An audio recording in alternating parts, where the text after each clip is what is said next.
हार्दिक स्वागत। मैं डायरेक्टर मनोज गुर्जर आपके बीच मेरी ऑनलाइन क्लासेज में आपका सभी का एक बार तहे दिल से फिर से स्वागत कर रहा हूँ। इस प्लेटफॉर्म पर मैं इस प्रकार की चीज़ लेके आ रहा हूँ, अच्छी सारी फैकल्टियाँ हैं, अच्छी सारी चीज़ें रहेंगी, पूरा का पूरा सिलेबस देने की कोशिश करेंगे। और देखो, सबसे पहली बात तो ये है, अभी लॉकडाउन की वजह से 2-2.5 महीने आपके ख़राब हो गए, तो इनको दोबारा अपडेट करने के लिए हमने ये चीज़ करी है। तो इसमें डेफिनेटली आपको फ़ायदा होगा। ज़्यादा से ज़्यादा इससे जुड़ें और लगातार क्लासें लें। एक दिन ले ली, 2 दिन नहीं ली, उससे कोई फ़ायदा नहीं होगा। ये इस प्रकार का सिस्टम है, इसमें जैसे ऑफलाइन का क्लास था उसी प्रकार से इसका रूटीन रहेगा। आप बराबर देखते रहें और बराबर पढ़ते रहें। देखिए दोस्तों, आज का ये टॉपिक है कैलेंडर। इसको अपन नई तरीके से पढ़ रहे हैं, तो ध्यान दीजिएगा सारे स्टूडेंट्स। सबसे पहले आपको ये पता होना चाहिए इसकी परिभाषा क्या है। तो परिभाषा देखो, मैं लिख रहा हूँ यहाँ पे, दिन, माह और वर्ष, इन तीनों को एक साथ प्रदर्शित करने का सूचक कैलेंडर कहलाता है। फिर उसके बाद में देखो, आना चाहिए आपको इसके बारे में, इसका जनक कौन है। जनक है पोप ग्रेगरी। फिर इसकी शुरुआत कब हुई, देखो ये बात भी ध्यान में रखने योग्य है। शुरुआत हुई थी 01 जनवरी 00, या फिर इसको लिख सकते हैं आप AD। फिर इसके बाद में देखो इसकी शुरुआत हो गई। उसके बाद में किस प्रकार का है, तो प्रकार है इसका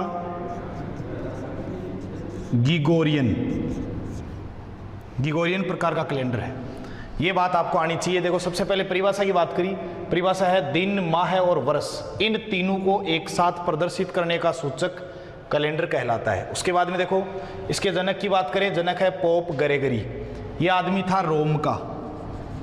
फिर उसके बाद में शुरुआत हुई थी 1 जनवरी 00 लिख सकते हैं, ये सन है, या फिर इसको AD लिख सकते हैं, ईसा मसीह के पूर्व का समय है। और इसकी शुरुआत हुई किस वार को, शुरुआत हुई थी सोमवार को। इस प्रकार से ध्यान में रखनी ये बात। फिर उसके बाद में देखो किस प्रकार का कैलेंडर है, गिगोरियन बोल सकते हो, इसको ग्रीगेरियन बोल सकते हो। फिर उसके बाद देखो, प्रधानमंत्री नेहरू जी के आग्रह से 22 मार्च 1957 को इसको राष्ट्रीय कैलेंडर घोषित किया गया। ये बात आपको पूरी ध्यान में होनी चाहिए। देखो, यहाँ से एग्जाम में जो क्वेश्चन आएगा वो किस प्रकार से आया हुआ है कि सप्ताह का प्रथम दिन कौन सा वार होगा। ऐसे क्वेश्चन आया हुआ है, सप्ताह का प्रथम दिन कौन सा वार होगा। तो इसका आंसर क्या होगा, सोमवार। ये SSC 10+2 में आंसर क्वेश्चन पूछा हुआ है, तो इस क्वेश्चन को आप नोट कर लेना अलग से। हाँ दोस्तों, देखो उसके बाद अपन वर्ष के बारे में बात करेंगे। वर्ष के प्रकार होते हैं 2। सबसे पहले होगा साधारण वर्ष और उसके बाद में होगा लीप वर्ष। अब देखो, इन चीज़ों के बारे में मैं आपको बता रहा हूँ, दोनों का अलग अलग कार्यक्रम रहेगा। एक का याद कर लो, दूसरे का अपने आप हो जाएगा। देखो किस प्रकार से।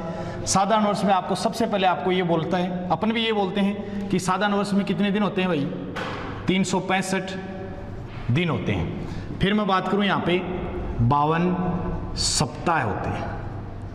फिर मैं यहाँ पे देखो शेष की बात करूँ, शेष कितने दिन रहे, 1 दिन शेष रहेगा। अब देखो ये शेष कहाँ से आया, सबसे पहले आपको ये पता होना चाहिए अपने पास दिन थे टोटल कितने, 365 दिन। अब 365 दिन में देखो आपको ये पता है कि प्रत्येक 7वें दिन वही बार आता है, तो अपन इसमें 7 का भाग लगाएं। 7 पंजो 35, 1 15, 7 दूनी 14। तो देखो शेष क्या बच रहा है, 52 तो हो गए सप्ताह और शेष बचा 1। अब कई ऐसे सोच रहे हैं कि ये कहाँ से आया, 52 कहाँ से आए, तो इस चीज़ के बारे में मैंने बता दिया आपको। अब उसके बाद देखो आप आगे सबसे पहले ये बात हो गई। अब उसके बाद में यहाँ पे बात करो, देखो 365 दिन होंगे साधारण वर्ष में, फरवरी कितने दिन की होगी, तो फरवरी की बात कर रहा हूँ मैं, कितने दिन की होगी, 28 दिन की। फिर उसके बाद में इसका पता कैसे करोगे आप कि ये साधारण वर्ष है या लीप वर्ष है, तो पता करने के लिए देखो क्या करोगे, 4 का भाग लगाना है। वर्ष जहां भी आए वहां पे 4 का भाग लगाना है, और 4 का भाग पूरा नहीं जाएगा, ये बात ध्यान रखनी है। जहां भी साधारण वर्ष हो उसमें भाग नहीं जाएगा, और लीप वर्ष है उसमें भाग चला जाएगा। फिर देखो मान लो भाग देना किस में है, इसके एग्जाम्पल की बात करें तो एग्जाम्पल है, देखो 2007 ले लिया, 2009 ले लिया, 2021 ले लिया, इस प्रकार से एग्जाम्पल हो गई। अब देखो भाग किस में देना ये भी पता होना चाहिए। बात किसकी कर रहे हैं अपन, वर्ष की बात कर रहे हैं, तो इसमें वर्ष कौन सा है। अब 2007 ले रखा है ना, इधर भाग किस में देना, अब में पूरे में नहीं देना, भाग इसमें देना है। जैसे 2007 दे रखा है ना, तो इसमें 2000 तो शताब्दी है और वर्ष कितना है, 7 है, तो इसमें 7 में भाग लगाएंगे किसका, 4 एकम 4, बच्चा कितना 3। तो इस प्रकार से ये देखो सिस्टम क्या हुआ, पूरा अगर भाग नहीं जा रहा है तो ये कौन सा वर्ष हो जाएगा, साधारण वर्ष हो जाएगा। उसके बाद में देखो मैं बात कर रहा हूँ यहाँ पे लीप वर्ष की, तो लीप वर्ष में दिन होते हैं 366, सप्ताह का कितने शेष रहेंगे, 52। उसके बाद में दिन रहेंगे 2 दिन शेष को इंग्लिश में ऑड नंबर बोल सकते हो आप। उसके बाद में इसमें देखो फरवरी रहेगी 29 दिन की। फिर उसके बाद में इसको लीप बोलते हैं। और एक बात का और ध्यान दे लेना, लीप वर्ष ऊपर यहाँ पे लिखना हो, आप नोट कर लेना अलग से, हर 4 वर्ष बाद आता है। क्या आता है, लीप वर्ष हर 4 साल बाद में आता है, इस बात का ध्यान रखना। जिस आदमी का 29 फरवरी को जन्म हो गया उसको प्रत्येक 4 साल बाद में ही जन्मदिन मनाना पड़ेगा, उससे पहले उसका जन्मदिन नहीं आएगा। जैसे 2016 में अगर 29 फरवरी में जन्मदिन मना लिया तो अगला मनाएगा फिर 2020 में। फिर उसके बाद में देखो इसका आपको पता करने के लिए क्या करना पड़ेगा, 4 का भाग पूरा जाएगा। एग्जाम्पल की बात करूं मैं तो एग्जाम्पल क्या है इसके, जैसे मान लो आप 2008 कर सकते हो, 2024 कर सकते हो, 2016 कर सकते हो, इस प्रकार से ये हैं इसके एग्जाम्पल। अब देखो आप भाग कहाँ पे देके देखोगे, इस बात का आपको पता होना चाहिए। तो भाग केवल और केवल वर्ष में देना आपको। वर्ष इसमें कितना है 2008, इसमें वर्ष कितना है 24, तो 24 में आप भाग लगाओ किसका, 4 का भाग लगाओ। अगर 4 में भाग जा रहा है 4 6 24, कितना बच्चा 0 बतलेगा, मतलब क्या हो गया, लीप वर्ष। अब देखो इसके बारे में, लीप वर्ष का आपको पता हो ही गया, साधारण वर्ष का आपको पता हो ही गया। अब इन दोनों से जो चीज पूछी जा रही है एग्जाम में, बहुत ही शानदार टॉपिक है और शानदार 2 क्वेश्चन आएंगे इससे।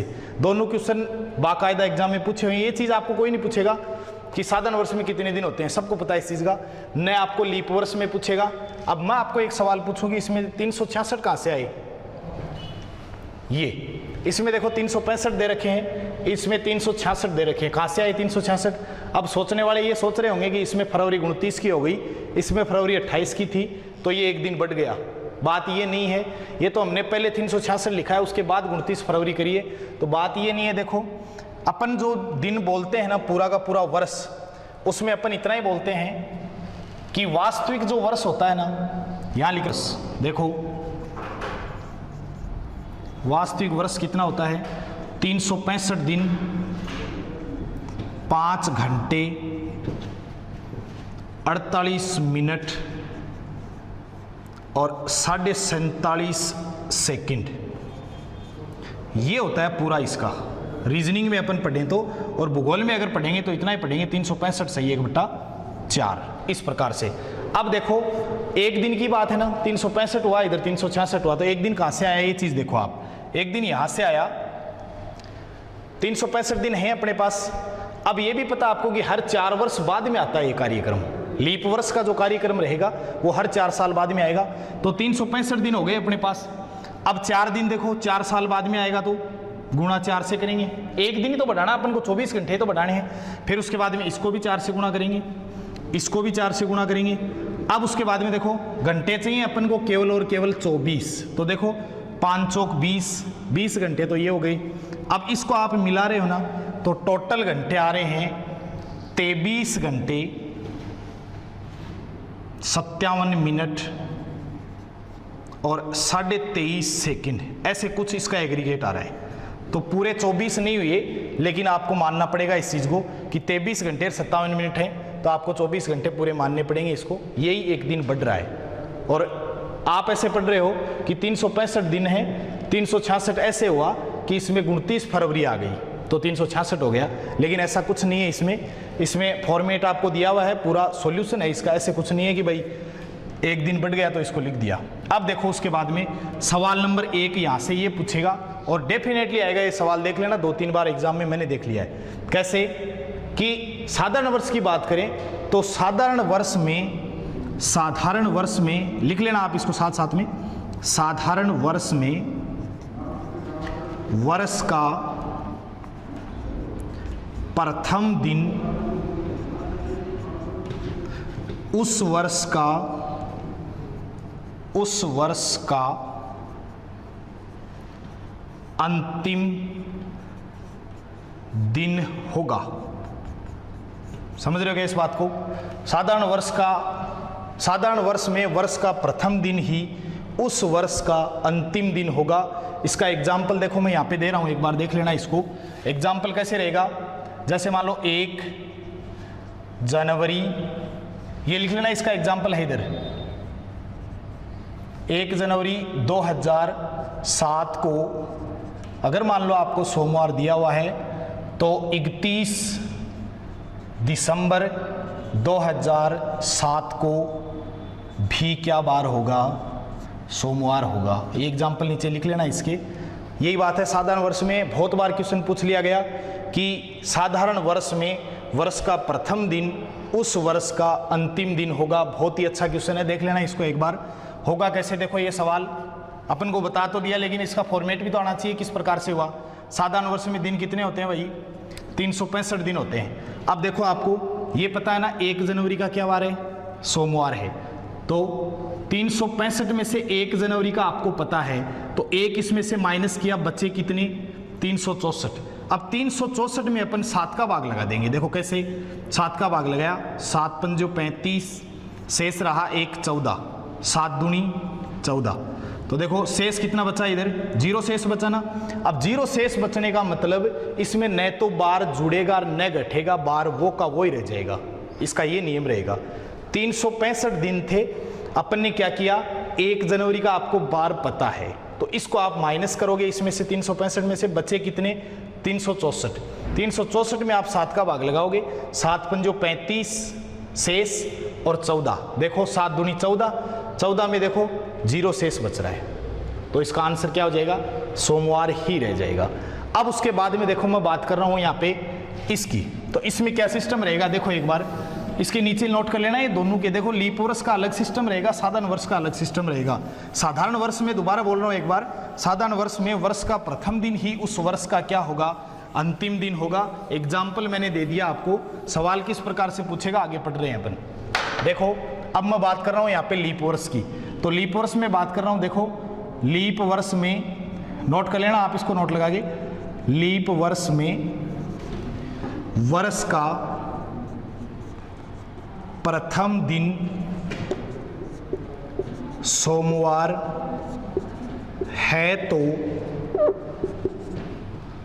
उस वर्ष का अंतिम दिन मंगलवार होगा। अब इसमें आप ये बोल सकते हो कि जो फरवरी वाला दिन है वो बढ़ेगा। देखो कैसे, एग्जाम्पल मैं दे रहा हूं यहां पे। एग्जाम्पल ये है 1 जनवरी 2008 लीप वर्ष है क्या? देखो एक बार 8 लीप वर्ष है, 7 देखो मैंने इधर लिखा है साधारण वर्ष में, क्योंकि भाग लगा के पता कर लेना। साधारण वर्ष में 4 का भाग दे लेना 7 में, अगर पूरा जा रहा है तब तो लीप में आ जाएगा, अगर नहीं जा रहा है तो साधारण में रह जाएगा। अब यहाँ पे मैंने 8 लिखा है, 8 में आप 4 का भाग दे के पता कर सकते हो, क्योंकि मैंने इसका पता करने के लिए बताया कि 4 का भाग पूरा जाएगा। तो अंतिम दिन मंगलवार होगा, ये पता आपको। फिर 1 जनवरी 2008 को मान लो मैं सोमवार आपको दे रहा हूँ, क्वेश्चन भी ऐसे आएगा 1 जनवरी 2008 को सोमवार है, तो बताइए 31 दिसंबर 2008 को कौन सा वार होगा। इस प्रकार से आपको सवाल पूछेगा। तो देखो इसको करने का तरीका वही है, सेम सिस्टम ये का यही रहेगा। किस प्रकार से करोगे, देखो आपके पास दिन कितने हैं टोटल, लीप वर्ष की बात कर रहा हूं, दिन है आपके पास 366 है ना। अब 366 में से आपको 1 जनवरी का पता है तो 1 इसमें से माइनस करो, बच्चे कितने 365। अब 365 में आप किसका भाग लगाओगे, 7 का। 7 का बार बार भाग लगा रहे हैं, इसका याद रखना आप, क्योंकि प्रत्येक 7वें दिन वही बार होना है। जैसे किसी भी वर्ष में देखो तो आज सोमवार है तो इसके 7वें दिन बाद में फिर सोमवार होगा।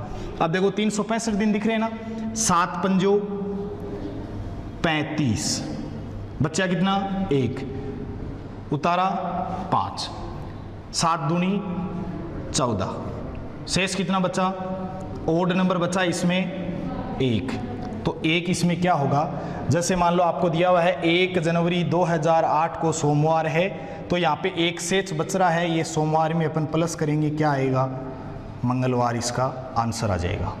इस प्रकार से इस दोनों सवालों को देख लेना, एक बार दोबारा से हल कर लेना।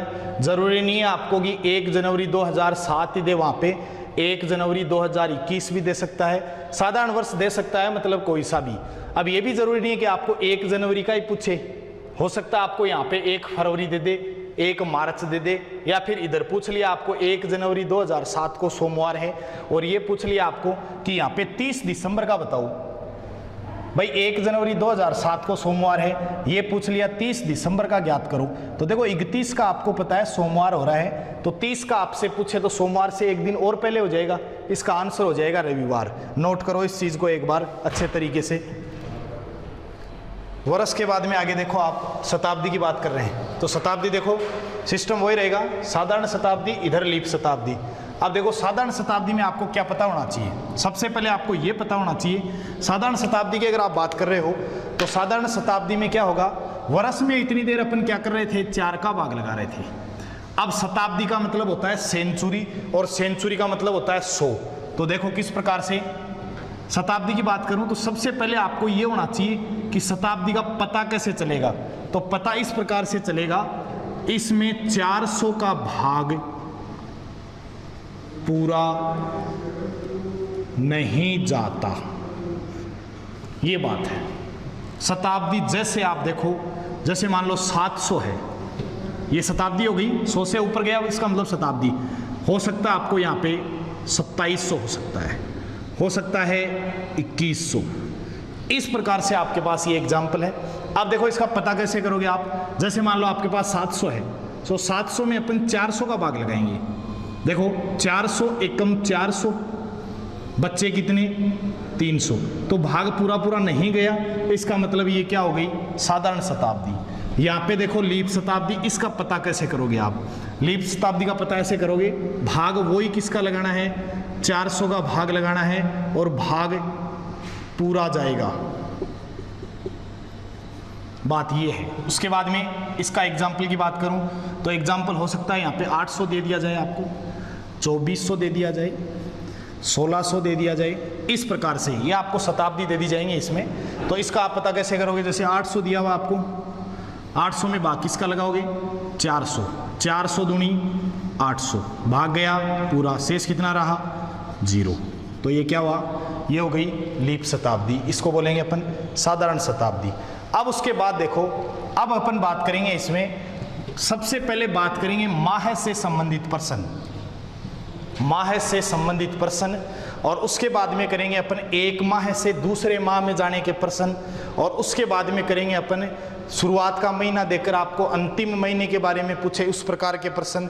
तो देखो इन चीज़ों को आप लगातार पढ़ते रहें। स्मार्ट स्टडी का मतलब क्या होता है, सुना होगा आपने एक नाम स्मार्ट स्टडी। इसका मतलब ये होता है, जैसे अपन पढ़ रहे हैं, मान लो थ्योरेटिकल तो सारे बच्चे पढ़ रहे हैं, हर चीज़ को थ्योरेटिकल कर रहे हैं। अब जैसे मान लो मैंने महीना बता दिया कि भाई 7 दिन आगे गिनने हैं, ऐसे बता दिया, जैसे आज सोमवार है, देखो आज सोमवार दे दिया मैंने, और ये पूछ लिया भाई 9 दिन बाद में कौन सा वार होगा। तो जो स्मार्ट स्टडी कर रहे हैं वो स्टूडेंट क्या करेंगे, इसको आज सोमवार है, आपको पता है कि भाई 1 तारीख का मान लो सोमवार है, तो अब तुरंत ये जोड़ेंगे भाई 9 दिन बाद में मैंने पूछा है, तो इसके 7 दिन बाद में कौन सा वार होगा, वही सोमवार होगा, मतलब 8 तारीख को वही वार होगा। और 9 को पूछा है मैंने, तो 9 को क्या हो जाएगा, मंगलवार। बस तुरंत यही कार्य करना आपको कि भाई 1 तारीख को मान लो मैंने सोमवार दे दिया आपको, और ये पूछ लिया कि भाई 9 तारीख को कौन सा वार है, तो आपको तुरंत ऐसे होना चाहिए कि 1 तारीख को सोमवार है, तो अगला सोमवार 7 दिन बाद में, और उसके आगे मैंने पूछा है मंगलवार। तो इसका मतलब ये है, देखो पढ़ रहे हो ना आप, तो उस प्रकार से पढ़ो कि जो जनता है पूरी 100% है, उसमें से 95% आदमी क्या करते हैं, आपने भी देखा होगा, आपके परिवार में भी होंगे, समाज में भी होंगे इस प्रकार के आदमी। तो 95% आदमी क्या करते हैं, ये जो गर्दन के नीचे वाला हिस्सा है उससे काम करते हैं, और 5% आदमी वो होते हैं जो गर्दन के ऊपरी हिस्से से काम करते हैं और बैठे बैठे काम करवाते हैं, उनको हिलने की जरूरत ही नहीं है। तो आप इस प्रकार की स्टडी करो आप कि पूरी चीज़ पढ़नी भी नहीं पड़े और पूरी चीज़ का नॉलेज भी हो। हर चैप्टर का आप सार निकालना सीखो। अगर सार निकालना सीखोगे, आप देखो ये सोच रहे हो ना कि मैंने चैप्टर पूरा पढ़ लिया, आपने जहाँ चैप्टर पढ़ लिया ना पूरा, उसके बाद में जो क्वेश्चन बन रहे हैं ना, वहाँ से आपको क्वेश्चन पुटअप होंगे। आपको पता है कि भाई इतना पढ़ लिया, पढ़ाने वाले को पता है कि इसको इतना ही पता है लड़के को, या फिर आपने जिस बुक से पढ़ा उसमें जो चीज़ लिखी हुई है उसको पढ़ लिया, अब उसके बारे में आपने सोचा ही नहीं। ये चीज़ तो पता ही है एग्जामिनर को कि भाई बुक में ये चीज़ दी हुई है, तो उसके आगे से वो स्टार्ट करेगा, वहाँ से थोड़ी स्टार्ट करेगा। क्योंकि बहुत सारे लोग ऐसे हैं जो जिस बुक में छपा हुआ है उस चीज़ को माइंड में कॉपी करते हैं। ऐसे लड़के भी मैंने देखे हैं, इस प्रकार के भी, कि बुक का पेज नंबर बता देते हैं कि इस पेज पे ये क्वेश्चन दिया हुआ है, तो उस चीज़ से क्या होगा, वो तो एक रट्टू काम हो गया, रटने वाला काम हो गया। उस चीज़ पे आप विश्वास मत करो। केवल और केवल स्मार्ट का मतलब ये होता है, जैसे मान लो मैंने इसमें बताऊँ, देखो स्मार्ट का मतलब क्या होता है। जैसे ये बात करी मैंने कि आज सोमवार दिया हुआ है और आपको ये पूछ लिया कि भाई 15 तारीख को बताओ कौन सा वार होगा, तो आपको ये पता होना चाहिए कि भाई 1 तारीख को सोमवार है, आगे वाला सोमवार कितने को होगा, 8 तारीख को, इससे आगे 15 तारीख को। ये तुरंत आंसर हो गया। और जो बच्चे रट्टू होते हैं वो क्या करते हैं, इसको 1 तारीख को सोमवार, 2 को मंगलवार, 3, 4, 5, 6, 7 इस प्रकार से गिनती करते हैं। और आज का समय इस प्रकार का है, क्वेश्चन आते सबको हैं, लेकिन टाइम का मैनेज करना बहुत ज़रूरी है। हर एग्जाम में हर पैटर्न क्या होता है, आपको क्वेश्चन 100 दिए हुए हैं, 100 क्वेश्चन कोई नहीं कर पाएगा। 100 क्वेश्चन दिए हुए हैं, 1 घंटा दे दिया, अब 1 घंटे में 100 क्वेश्चन संभव थोड़ी है। अब जो बच्चा स्मार्ट पढ़ रहा है वो क्या करेगा, 100 में से मान लो 80 कर दिए, 90 कर दिए। और जो बच्चा इस प्रकार से रट्टू बन रहा है, एकदम से एक एक चीज़ को लिख रहा है, वो क्या कर पाएगा, 50 ही कर पाएगा। चाहे वो सही हो, कोई मायने नहीं है उसका, 80 वाले का ज़्यादा सही होगा। क्यों? क्योंकि वो आदमी क्या कर रहा है, बराबर तो पेपर सेट निकाल रहा है। सबसे ज़्यादा फायदा किस में होगा, जब आप पेपर सेट निकालोगे उसमें सबसे ज़्यादा फायदा होगा। देखो कई बार क्या होता है, अपने समाज में भी ये होता होगा इस प्रकार से कि किसी स्टूडेंट को आप देखते हो जयपुर जाते हुए, अब जयपुर जा रहा है, वो पेपर देने के लिए जा रहा है, या तो उसके साथ 2 आदमी जाएंगे या उसके साथ कोई उसका पिताजी किसी प्रकार से जाएगा। अब क्या करते हैं, मान लो उसका नंबर नहीं आया, तो उस आदमी को क्या बोलते हैं वो कि भाई लड़का पहली बार ही तो गया, लड़का पहली बार ही तो गया है, या पहला पेपर ही तो दिया है। आपको मैं बता रहा हूँ, आप कोई भी पेपर सेट ले आना और उसके 20 सेट लगा लेना पेपर के। उन 20 सेटों को आप एग्ज़ाम से पहले 3-4 बार लगा लेना। उसके बाद में अगर ये बोल रहा है कोई कि पहली बार ही तो पेपर देवा गए हो, तो वह बात डेफिनेटली गलत है, क्योंकि इसको 20 पेपर का अनुभव हो चुका है। तो यही सेम पेपर रहेगा, डिपेंड है करने वाले पे। तो इस प्रकार से आप ध्यान रखोगे इस चीज़ का। अब देखो अगला टॉपिक अपन पढ़ रहे हैं, माह से संबंधित प्रश्न। आगे पढ़ रहे हैं अपन, देखो माह से संबंधित प्रश्न। तो माह से संबंधित प्रश्न पढ़ रहे हैं, तो इसमें क्या होगा, 3 या 4 प्रकार के क्वेश्चन आपसे पूछे जाएंगे। प्रत्येक क्वेश्चन का मैं आपको बता रहा हूँ 3 तरीके बताऊंगा, जो आपको तरीका अच्छा लगे उसको आप चूज कर लेना। देखो सबसे पहले देखो आप, जैसे मान लो आपके पास सवाल ये आ गया कि 1 मार्च को रविवार है, तो 25 मार्च को कौन सा वार होगा।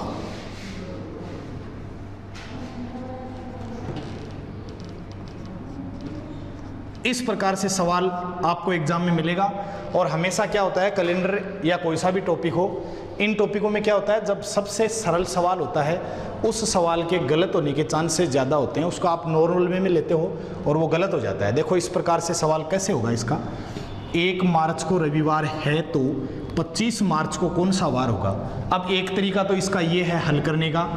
तरीका नंबर 1, सबसे पहले आप ऐसे कर सकते हो, 1 मार्च, इसको क्या वार दिया आपको, रविवार दिया।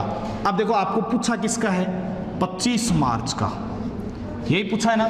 तो देखो इसको आप कैसे हल करोगे, 1 मार्च का क्या होगा, रविवार।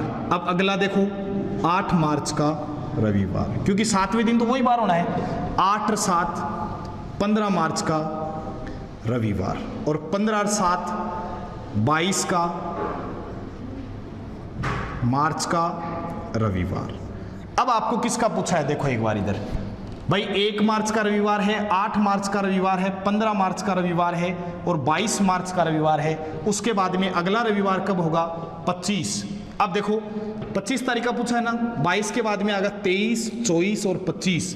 तो रविवार के बाद में आ गया सोमवार के बाद में आ गया मंगलवार, और मंगलवार के बाद में कौन सा वार आ गया, बुधवार। इस सवाल का आंसर क्या हो गया, बुधवार। ठीक है, पहला प्रकार तो ये है इसका हल करने का। दूसरा तरीका देखो, जो भी तरीका आपको समझ में आए उसको हल कर लेना। देखो 1 मार्च का मैंने दे दिया आपको क्या, रविवार, और टोटल आपको किसका पूछा है, 25 तारीख का। आप देखो 25 तारीख आपके पास दी हुई है, 25 में से क्या करोगे आप, एक दिन आपको दिया हुआ है, 25 में से एक दिन आपके पास है, तो बचा कितना, 24 बच गया। इस 24 में आप 7 का भाग लगाओ, क्योंकि 7वें दिन तो वही बार होना है। तो देखो 7 तिये 21, बचे कितने, 3। अब देखो 1 मार्च को रविवार है तो इसमें 3 शेष बच रहे हैं ना, प्लस 3 कर दो। रविवार के बाद में देखो सोमवार, मंगलवार, और आंसर क्या आया, बुधवार। ये तरीका भी सरल ही है, इसमें भी कोई ज़्यादा हार्ड नहीं है। देखो सरल कैसे है, 25 मार्च का आपको पूछा है तो 25 ले लिया, 1 मार्च को आपको दिया हुआ है तो 1 इसमें से माइनस किया, बचा कितना, 24। 24 में आपने 7 का भाग लगाया, 7 तिये 21, और शेष कितने बचे, 3। ये रविवार में 3 प्लस कर दो, आंसर हो जाएगा इसका बाद तुरंत। अब देखो एक सवाल आपसे और पूछेगा, तो इसी प्रकार का देखो मैं सवाल एक और हल करवा रहा हूं, ध्यान देना एक बार इधर। सवाल नंबर 2 देखो, नोट करो आप साथ साथ में। 3 मार्च को बुधवार है,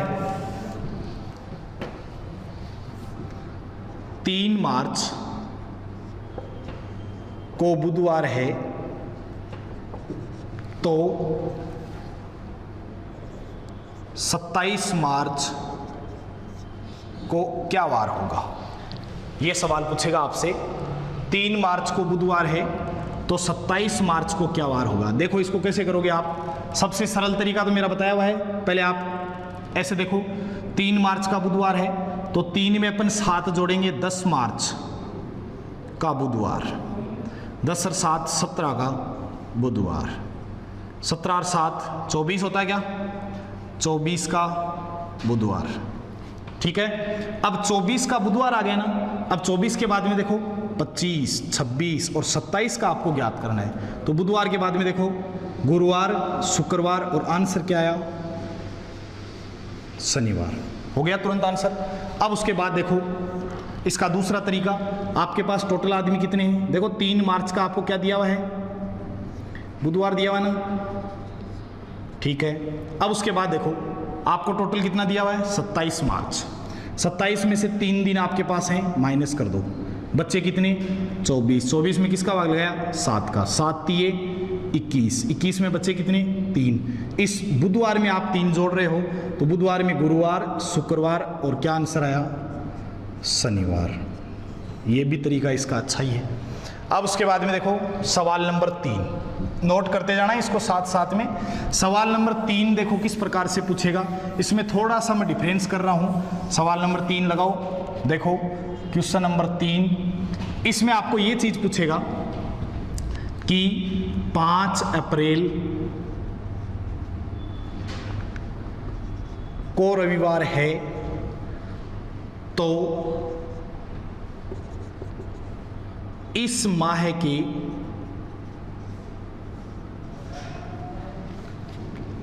27 के 2 दिन बाद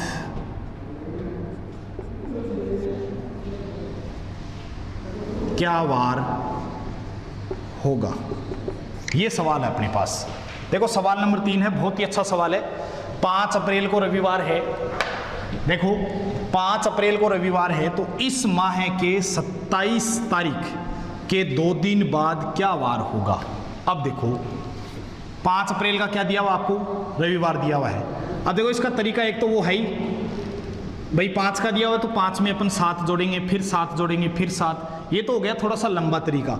इसको आप तुरंत हल करना चाहो तो देखो 27 के 2 दिन बाद पूछा है ना, तो 27 में आप 2 दिन बाद करोगे तो 28 और क्या आया 29, 27 के 2 दिन बाद में 29। अब 29 में से देखो 5 दिन आपको दिए हुए हैं 5 अप्रैल, तो 29 में से 5 माइनस करो, कितने बचे? 24 बच गए।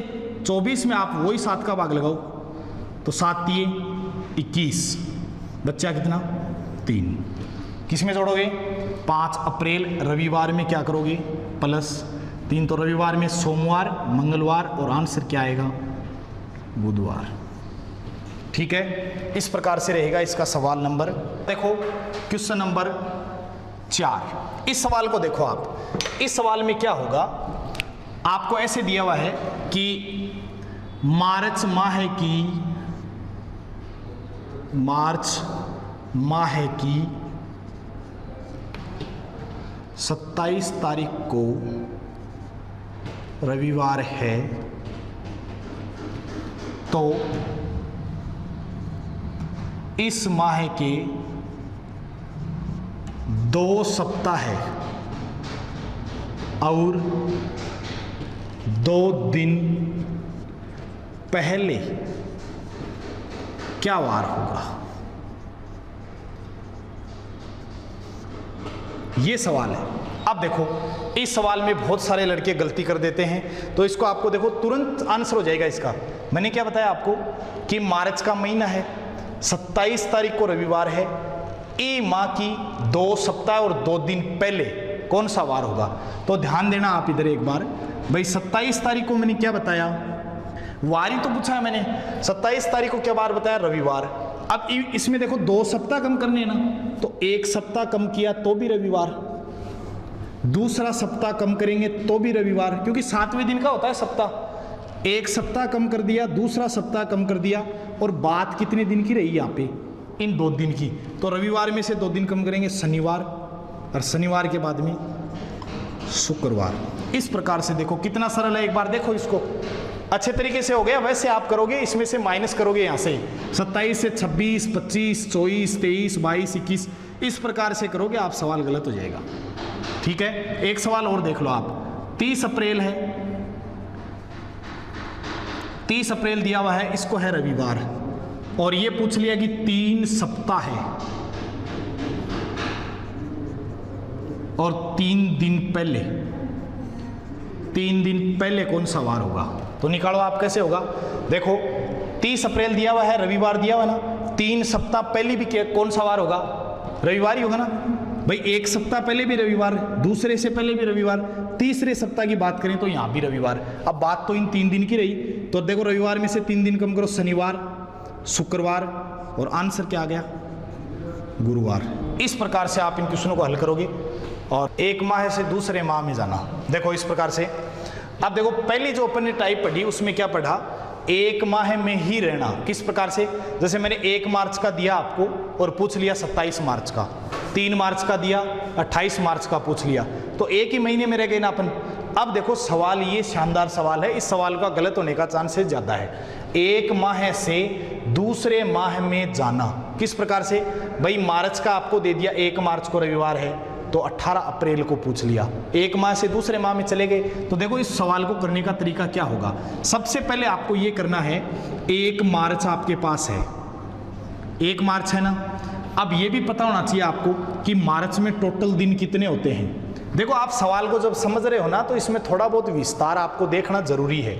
इस सवाल में मैं आपको विस्तार से समझाऊंगा थोड़ा सा, उसके बाद में 2 या 3 आप प्रैक्टिस करोगे, अपने आप शॉर्ट ट्रिक हो जाएगी इसकी। देखो किस प्रकार से, 1 मार्च, तो इस मार्च के महीने में दिन कितने होते हैं, टोटल 31 दिन होते हैं ना। 31 में से आपको 1 मार्च का दिन का पता है, तो बचे कितने इसके, 30 दिन। मार्च के बच गए ना 30 दिन, क्योंकि मार्च में टोटल होते हैं 31 में से 1 दिन का अपने पास आ गया, बचे कितने, 30।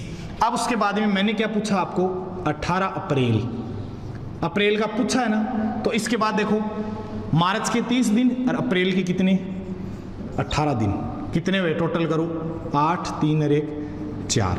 अब उसके बाद आप क्या करोगे, इसमें आप 7 का भाग लगा दोगे, ठीक है, 7 का भाग लगा दोगे। तो 7 का भाग कैसे लगाओगे, 7 6 42, बच्चे कितने, 6 बच गए ना।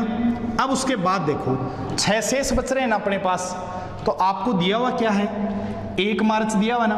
अब 1 मार्च और इसको बार है रविवार, अब इसके अंदर 6 बार प्लस करने हैं आपको। अगर आप 7 बार प्लस कर रहे हो तो रविवार आ रहा है, और 6 बार प्लस करेंगे तो कौन सा आंसर आएगा इसका, शनिवार। ये इसका आंसर हो गया, तुरंत हो जाएगा इस प्रकार से। देख लेना, एक सवाल मैं और बता रहा हूं आपको, थोड़ा सा सरल ही सवाल है। 3 मार्च का शुक्रवार है, देखो इधर 3 तो मार्च और वार दिया हुआ आपको शुक्रवार। अब आपको ये पता होना चाहिए मार्च में टोटल दिन कितने होते हैं। टोटल दिन होते हैं मार्च में 31 में से 3 दिन का आपको पता है, तो बच गए कितने इसमें से, 28 दिन तो शेष रहे मार्च के। फिर उसके बाद में देखो मार्च के बाद में अप्रैल का पूरा महीना लेना आपको। फिर उसके बाद में मई की कितने की बात करी, 5 मई। तो देखो एक बार, अप्रैल में दिन कितने होते हैं टोटल, 30, और मई कितने दिन हैं, 5, 8 5 13, 3 और 2 5 और 1 6। सही है क्या, देखो इस प्रकार से। फिर देखो 63 आ गए ना आपके पास। अब इसमें आप 7 का भाग लगा दो, क्योंकि 7वें दिन वही बार होना है। सही है क्या, शेष कितना रहा, 0। अब 0 शेष रहने का मतलब क्या हुआ, 3 मार्च का शुक्रवार दे रखा है ना आपको भाई, 3 मार्च का आपको दिया हुआ है शुक्रवार। अब शुक्रवार में देखो शेष रहा 0, तो 0 प्लस करेंगे तो कौन सा बार हो जाएगा, वो का वही बार रह जाएगा, इसमें कोई चेंज नहीं होगा। ठीक है, ये तो है इस टॉपिक का थोड़ा सा विस्तार। इस क्वेश्चन के बारे में मैंने थोड़ा सा विस्तारित रूप किया। अब देखो आपको इस क्वेश्चन को मैं बढ़ा रहा हूं थोड़ा सा। मान लो 1 मार्च को आपको रविवार दिया हुआ है, ये देखो 1 मार्च को रविवार दिया हुआ है, और मैं यहाँ पे पूछूं मार्च अप्रैल मई जून, 8 जून का पूछ लो आपसे, 8 जून का कौन सा वार होगा। अब देखो इसको सोल्व कैसे करें, किस प्रकार से करें। अब देखो सबसे पहले यहाँ पे क्या लिखना आपको, 1 मार्च, फिर मार्च के बाद में अप्रैल के बाद में मई, और मई के बाद में कौन आता है, जून। अब देखो इसको थोड़ा सॉर्ट करने के लिए क्या करोगे आप, ये तो मैंने थोड़ा सा हार्ड तरीका बताया, लंबा तरीका बताया पूरा। देखो इधर 28 30 5 लिख रखा है ना। अब इसको जूं सरल करेंगे अपन। देखो मार्च में टोटल दिन कितने बताए भाई, मार्च में दिन बताए 31 में से 1 दिन है अपने पास, बच्चे कितने, 30। अप्रैल में टोटल कितने, 30। मई में टोटल कितने, 31, और जून का कितना ही 8 है ना, इस प्रकार से। अब देखो इनमें भी एक चीज और है, अगर आप इनको यहां पे काटो ना तो और भी आंसर सरल हो जाएगा। किस प्रकार से, देखो काटने का मतलब ये है, इनका काटने का ये है। देखो 30 मार्च दिया हुआ ना आपको, अब 30 दिन है अपने पास, मार्च से आपको कोई मतलब नहीं है, तो 30 दिन है। इसके अंदर मान लो यहीं पे अपन 7 का भाग लगाएं, तो 7 चौक 28, बच्चे कता 2, 7 चौक 28, बच्चे कता 2, 7 चौक 28, बच्चे कता 3, 7 एकम 7, बच्चे का तो 1। ठीक है, फिर देखो 3 और 4 7 कट गया। 7वें दिन वही बार होना है, जहां भी आपको 7 का योग दिखे उसको तुरंत काट दो, कोई फर्क नहीं पड़ेगा। और दिन कितना रहा यहाँ पे शेष, 1 दिन शेष रहा।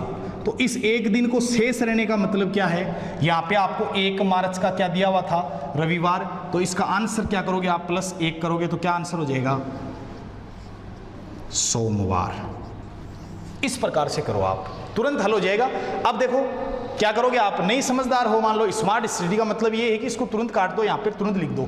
अब मैंने समझाने के लिए आपको ये 30 30 30 31 ये लिखा है, नहीं तो मैं क्या करता, यहाँ पे 1 मार्च बच्चा करता 30 सीधा 2, अप्रैल सीधा 2, मई 2 3 और ये 1 शेष रहा, तुरंत आंसर आ गया इसका। ठीक है, अब देखो इसमें आप इनको प्लस करके करोगे तो भी वही आंसर आएगा। देखो इधर एक बार 8 1 9, 3 3 6 3 9, 99 आ गया ना। अब इसमें 7 का भाग लगाओ, 7 का भाग लगाओगे आप तो 14 संती 98, बच्चे कितना 1, और वो ये इकट्ठे बच रहे, वो एक यहाँ बच रहा है। ठीक है, ये इसका आंसर आ गया सोमवार। तो इस प्रकार से करोगे आप, कितना ही लंबा आंसर हो इसको आप आराम से कर सकते हो। एक छोटी सी मैं सारणी बना रहा हूँ, इस सारणी को या तो आप याद कर लेना या आप लिख लेना। इसका मतलब ये नहीं है कि आप सारणी कहाँ से लिखवा रहे हो, यहीं से मैं आपको ये सारणी बता रहा हूँ कि जिस माह में 30 दिन होंगे उस माह के बारे में क्या होगा। देखो एक बार, ये छोटी सी सारणी है, जिस माह में देखो 28 दिन हो गए, महीने यही तो होते हैं, एक 28 का होता है, एक 29 का होता है, एक 30 का और एक 31 का। जिस माह में 28 दिन होते हैं उसमें आप तुरंत 0 लिख देना, जिस माह में 29 दिन होते हैं उसमें 1 लिख देना। क्यों? क्योंकि जहाँ पे 28 दिन है उसमें आप 7 का भाग लगाओगे, 7 चौक 28, शेष कितना बचा 0, क्योंकि अपन को शेष से ही मतलब है, बाकी कोई मतलब नहीं है। तो शेष बचा यहाँ पे 0। 29 है, इसमें आप 7 का भाग लगाओगे, शेष कितना बचा 1। फिर देखो 30 में 7 का भाग लगाया, 7 चौक 28 और बच्चा कितना 2। फिर 31 में लगाओगे आप 7 चौक 28 और बच्चे कितना 3। इस प्रकार से इसको आप लिख सकते हो, इधर माह है और ये लिख सकते हो आप इनके कोड। इस प्रकार से ये चीज़ ये नहीं है कि आपको कहीं से बनी हुई है, मैंने खुद नहीं बना दी इस चीज़ को। और इसका थोड़ा सा विस्तार देख लेना आप, जहाँ भी 28 दिन दिख रहे हैं वहाँ पे 0 लिख देना, 29 दिख रहे हैं वहाँ पे 1, और 30 दिख रहा है वहाँ पे 2 लिख देना, 31 दिख रहा है वहाँ